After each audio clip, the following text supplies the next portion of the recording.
Hi, welcome to iThrive MD. We are delighted you have chosen us as your medical provider. In this instructional video, we will walk you through how to administer your GLP-1 medication injection. Before you start, make sure you have the necessary supplies. Sterile syringe and needle, your prescribed medication, and disinfectant wipes. Hand hygiene. Begin by thoroughly washing your hands with soap and water to avoid contamination of the vial. Vial preparation. After cleaning your hands, use an alcohol swab to sanitize the vial's top. Hold the vial upside down and carefully insert the needle to avoid air bubbles in the syringe. Slowly pull the plunger to draw the correct dosage, being cautious not to touch the needle or expose it to contaminants. Once you have the correct dose, remove the needle from the vial.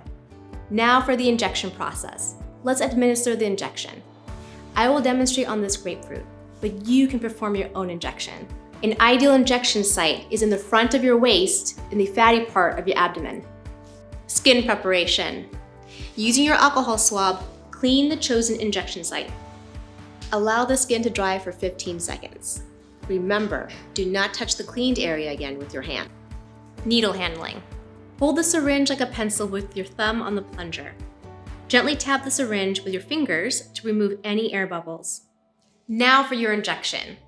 Pinch a fold of skin between your thumb and forefinger and hold the syringe at a 45-degree angle to the skin. Carefully insert the needle into the skin and then push the plunger slowly to inject the medication. After your injection, carefully remove the needle from the skin. Apply gentle pressure to the injection site with a sterile bandage. There's no need to rub the site. Dispose of your syringe and needle in a puncture-proof container. And that's it. It's that easy. By following these steps, you can safely administer your own injections as part of your iThrive MD program. If you have any questions or concerns, please do not hesitate to reach out to your medical provider.